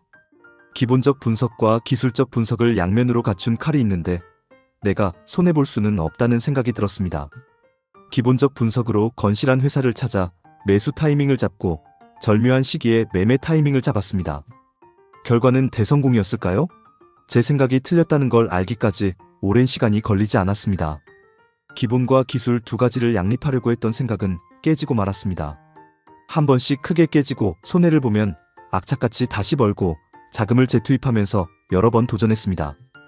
깡통찬 횟수로 치면 10번 정도는 차지하지 않았나 싶습니다. 신규 등록주에 테마일에 미친 적도 있었습니다. 이틀 상한가로 5천만 원을 벌고 이렇게 쉽게 벌 수 있구나 생각했지만 신규 등록주에 투자했다가 크게 손해를 본 적도 있었습니다. 공모주 청약 세라텍 매수해서 몇 달을 애먹은 일도 있었고 증권사에 매일같이 출근하듯 가서 직원들과 이야기하며 뭔가를 배울 게 없나 했던 적도 있었습니다. 완벽한 기술은 없을까 고민하며 어느 정도 경지에 와 있다는 생각이 들었습니다. 이 벽만 넘으면 몇천 프로의 고수익을 내는 고수의 대열에 들어설 수 있을 것 같았습니다. 차트 분석을 마치고 보조지표를 활용하여 몇몇 종목에 관심을 두고 보다 보면 10개 중 6개, 7개 종목이 상한가를 치는 것을 확인할 때의 짜릿함이란. 하지만 실전에서는 뭔가 불확실했습니다. 제가 매수한 종목은 정확히 마이너스 30% 이상 상승하면 한경하나 MBM 같은 증권 채널에서 거론된다는 것을 알게 되었습니다. 나름대로 실력이 쌓이며 유명한 투자 고수들과도 친분을 이어갔습니다. 그때부터 주식을 바라보는 눈이 달라졌다고 할까요? 관조라는 표현이 적당할 것 같습니다. 주식은 오래 하면 몸이 병난다는 것을 몸소 느꼈습니다. 취미가 다양하고 놀기 좋아하는 제가 몇 년간 방 안에 처박혀서 주식과 겨뤘다는 생각을 하니 지금 생각하면 차라리 군대를 몇 번 다녀올 것을 하는 생각도 하게 됩니다. 나름대로 강건한 체질이라고 생각했던 제가 쓰러져서 몇 달간 기어다녀야 했던 일. 1년 반이라는 시간 동안 재활치료를 하고 원인 모를 병에 걸려 끊임없이 기침을 해댄 일. 지금도 한기가 몰려오거나 전자파를 가까이 하면 헛구역질이 나곤 합니다. 다 큰 어른이 기침을 하며 눈물을 줄줄 흘리는 모습이라니 폐병 환자가 따로 없었습니다. 핸드폰을 붙잡고 통화만 조금 해도 머리가 깨질 것 같은 느낌을 느껴본 분들은 그게 얼마나 무서운지 아실 겁니다. 그렇게 몸이 안 좋은 상황이어서 밖에 출입을 삼가게 되었습니다. 주말에 애인이 잠깐 집 근처에 와서 식사를 하고 가는 것을 제외하고 매일매일 똑같은 날이었죠. 반년간 운동까지 접고 안 했더니 정말 죽는 듯 싶어서 운동은 다시 재개했습니다. 밖에 출입을 안 하게 되니 소기의 목적은 달성했지만 손절매나 자기 원칙에 어긋나는 매매를 하는 자신을 바라보곤 참을 수 없는 자기 분노의 칼을 모니터에 올려놓고 매매를 했습니다. 상황이 이렇다 보니 주변 지인들은 대부분 연락이 끊겼습니다. 가끔 아쉬움이 남습니다. 대체 성공이 뭐라고, 주식이 뭐라고 이렇게까지 하면서 매달려야 하나? 처음에 말했듯이 시간만이 내 판단에 대해서 답을 해주리라 믿습니다. 한 10년만 더 하고 다른 일을 해야겠죠. 대다수의 사람들이 본전만 벌면 이 지긋지긋한 곳을 빠져나가리라 생각하는 것을 알게 된 것도 제 삶에서는 값진 경험이 되었습니다. 지금은 시가 7억 원이 넘는 집을 되찾는 게 제 삶의 동기입니다. 그 조그마한 동기를 이루기 전까지는 지금 돈 좀 벌린다고 풀어주고 싶지 않아요. 부자일수록 더 독하다는 것을 어린 나이에 빨리 알게 되었습니다. 한때 최강의 고수라고 일컬어지던 고수들의 매매 패턴을 보면 여전히 아지에 사로잡힌 것 같다는 생각이 드는 매매를 보여주는 것을 보고 역시 주식은 유연한 사고방식을 가져야겠구나 하는 생각을 하게 됩니다. 언제까지나 예전에 통했던 방법만으로 새로운 적들과 싸울 순 없겠죠. 누구나 다 아는 장세의 측보다는 나만의 필살기 하나를 연마하는 것이 도움이 될 거라고 단언합니다. 정말 중요한 건 말을 물가에 데리고 올 수는 있어도 물을 억지로 먹이게 할 수는 없다는 것입니다. 저의 글이 하나의 이정표가 되었으면 하는 바람입니다. 너무나 길고 지루한 글을 들어주셔서 감사합니다. 다시 한번 자신을 바라보는 시간을 가지시길 바랍니다. 마이너스 70% 되고 깨달은 주식은 왜 실패한 사람이 더 많은가? 주식에서 성공한 사람은 돈을 벌고 시장을 떠난 사람이라고 말합니다. 현재 돈을 많이 벌었다고 자만하지 마시기 바랍니다. 언젠가는 다 잃고 빚까지 내서 추가로 털릴 위험이 항상 존재하기 때문입니다. 지금 현재 돈을 번 분들이 성공했다고 해서 자만하지 마십시오. 실제로 몇십억을 벌었다가도 깡통이 된 분들이 이 시장에 남아 있습니다. 왜 주식시장에서는 성공한 사람이 10% 남짓인데 실패한 사람이 90%나 될까요? 수학적으로나 논리적으로 모순입니다. 데이트레이더가 아닌 이상 수수료와 거래세가 많이 나가는 것도 아닙니다. 제 경우 매매 비용이 얼추 3억 정도 나갔습니다. 주식을 간단히 요약하면 하나의 진리가 생깁니다. 예를 들어 주식이 1만원에서 5만원까지 움직인다고 가정해봅시다. 종합지수를 무시하고 한 종목만 존재한다고 가정합니다. 어떤 사람이 주식을 시작합니다. 기초 지식도 없고 경험 많은 사람도 없습니다. 신문이나 책에 의존하게 됩니다. 주식하면 돈 번다는 소문을 듣게 되는 시점은 아마도 그 종목이 4만원을 넘었을 때일 것입니다. 여유돈으로 주식을 삽니다. 그리고 거의 5만원이 되었을 때 팔아서 수익을 얻습니다. 아주 잘한 것입니다. 그러나 그때부터 흥분하게 됩니다. 몇 달 후 주식이 다시 4만원으로 떨어집니다. 자신이 매수해서 수익을 냈던 가격에 대한 확신을 가지고 다시 매수합니다. 하지만 주식은 계속 떨어져 3만원까지 갑니다. 자금을 더 융통해 물타기를 하게 됩니다. 그 후로 주식은 지속적으로 하락하며 1만원까지 떨어집니다. 더 이상 떨어지지 않지만 올라가지도 않습니다. 1만원대 가격에 1년 이상 횡보하고 가끔 1만 5천원까지 오가지만 결국 지쳐서 1만 5천원이 넘었을 때 팔고 맙니다. 영원히 주식은 오르지 않을 것이라는 생각에 지배당하기 때문입니다. 이것은 장기 투자자의 초기 실수입니다. 이러한 실수만으로도 주식에서의 실패는 재기불능의 상태에 빠질 수 있습니다. 앞으로의 고난은 헤아리기 어려울 정도로 많기 때문입니다. 그 다음에는 공부를 시작합니다. 날밤을 새우며 주식에 몰두하게 됩니다. 그러나 투자할 때마다 시행착오를 겪습니다. 스윙도 하고 데이도 하고 스캘퍼도 해보지만 그런 것들은 장기 투자보다 더 어렵습니다. 나중에 결론을 하나 얻게 됩니다. 주식은 소자본으로 실력을 키우고 원금 대비 수익률을 올려야 한다는 진리를 깨닫게 되는 것입니다. 예전에 생각 없이 까먹은 돈만 지금 있다면 충분히 재기할 수 있었을 텐데 하는 후회도 해봅니다. 지금은 웬만큼 실력도 붙었고 자신도 있지만 자금 조달이 매우 어렵습니다. 주식을 한 지 얼마 안 돼서 돈을 번 사람보다 돈은 많이 까먹었지만 경험이 풍부한 사람의 실력을 인정하는 이유가 바로 그것입니다. 소자본으로 장기 투자하기는 어렵습니다. 저도 자금만 충분하다면 매수 타이밍을 잘 잡아 장기 투자하겠습니다. 몇 달 만에 2배가 되어도 성에 차지 않습니다. 손실금에 비하면 가소롭기 때문입니다. 그래서 데이 트레이딩을 하게 됩니다. 잃지는 않지만 매일 그 턱입니다. 급등주에 투자하는 분들도 계십니다. 초기 급등주는 발굴하지 못하고 이미 끝물인 주식에 올라타려고 하다가 깡통이 나오는 경우가 많습니다. 그래서 90%가 주식에서 실패합니다. 주식에 오래 한 사람에게 과거에 잃은 돈을 돌려주고 그 돈으로 다시 시작하라고 하면 예상외로 성공하는 분들이 많을 것입니다. 중학교 3학년 때 수학여행을 갔다가 돌아오는 길에 천안에서 대절버스를 놓쳐 낙오한 적이 있습니다. 가방을 버스에 놓고 내려 돈도 없고 집에 돌아갈 일이 막막했습니다. 트럭이 한 대 보이길래 서울까지 태워달라고 했습니다. 사정을 이야기했더니 트럭에는 2명 이상 탈 수 없으니 3,000원을 주면서 알아서 해결하라는 것이었습니다. 돌아다니다가 택시가 한 대 서 있길래 또 사정 이야기를 했습니다. 그분도 고맙게도 돈을 안 받고 서울까지 태워주셨습니다. 3,000원 갖고 전철 타고 버스 타고 집에 돌아왔는데 우리 집과 학교가 발칵 뒤집혔습니다. 그때 두 분을 생각하며 누구든지 어려움이 있으면 무조건 돕자는 것이 제 신조입니다. 그것이 그 두 분에 대한 보답이라고 느끼며 살았습니다. 비록 남에게 이용당하는 한이 있어도. 왜 개인적인 예를 들었냐 하면 주식도 비슷하다는 생각이 들어서입니다.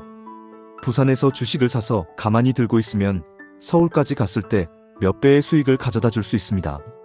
저처럼 딴청하다 버스를 놓치거나 잘못 갈아타서 부산이 아니라 제주도까지 간다면 낭패입니다. 더 빨리 가려고 비행기나 배를 탈 수도 있지만 방향 감각을 잃고 말입니다. 어찌됐든 운명은 결정된 것 같습니다. 지금은 모두가 악조건입니다. 이런 악조건 속에서도 10%는 살아남는다고 하니 이를 악물고 열심히 할 수밖에 없을 것 같습니다. 주식 투자자의 10% 성공, 90% 실패는 이미 실패한 사람들 중에 패자 부활전이라는 생각을 합니다. 약간의 장기 개념으로 보면 실패하지 않고 성공한 사람은 아마 이 10%에 끼지 못할 것이라는 게 제 생각입니다. 우리 아버지의 주식 이야기. 정말 슬픕니다. 저는 1999년 벤처붐이 한창일 때 주식에 손을 대기 시작했습니다. 그때 1년이 채 안 돼서 2천만 원을 까먹고 손을 털었습니다. 2천만 원은 제가 직장 다니면서 매달 50만 원씩 적금 넣어서 모은 돈이었죠. 그땐 정말 돈이 아까웠고 대박 한 번만 걸리면 만회할 수 있다는 어리석은 생각을 했지만 결국 돈이 없어 그 기회를 놓쳤습니다. 뒤돌아 생각해보니 좋은 경험을 했다고 생각했습니다. 그 후 주식에 대한 관심은 있었지만 직장 생활에 충실하던 중 올 초 아버지께서 정년퇴직을 하시고 주식에 손을 대기 시작했습니다. 저와 어머니는 주식에 대한 경험이 있으니 적극적으로 말렸습니다. 참고로 제 어머니는 1999년에 1억 3천만 원까지 벌었지만 결국 그 돈도 다 잃었습니다. 그래서 아버지께 주식을 하신다 했을 때 두 손 들고 말렸습니다. 아버지는 은행밖에 모르시는 분이었고 주식에 대한 지식은 빨간불이 오르면 오른 거고 파란불이 오르면 내린 거라는 정도였습니다. 올 초장이 좋았던 덕분에 아버지는 800만 원 정도 벌었습니다. 하지만 제가 보기엔 안타까웠습니다. 아버지께 조언을 구하시면 저는 그냥 하지 마시라 말씀드렸고 종목 추천을 할 때는 하나석화, 삼성물산, 기아차, 한국통신 등을 추천해드렸습니다. 물론 올 초장이 좋았기에 오르지 않은 종목이 거의 없었지만 제가 추천한 종목들은 무척 올랐습니다. 그러면서 제 마음속에서 뭔가 꿈틀거리더군요.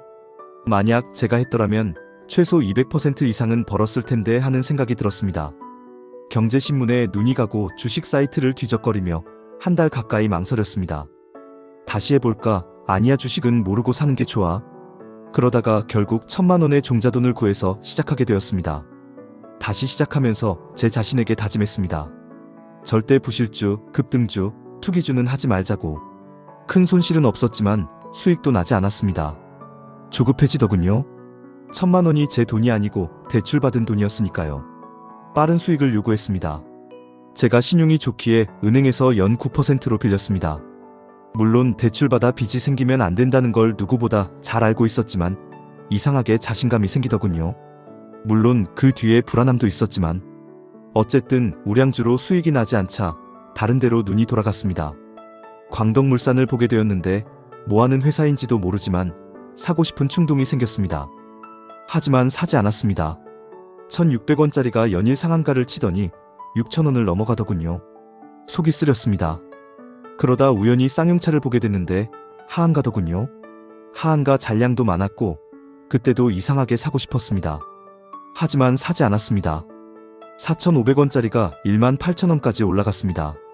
그때부터 서서히 이성을 잃어갔습니다. 저걸 샀으면 대박이었겠다는 생각에 빠지게 되었죠.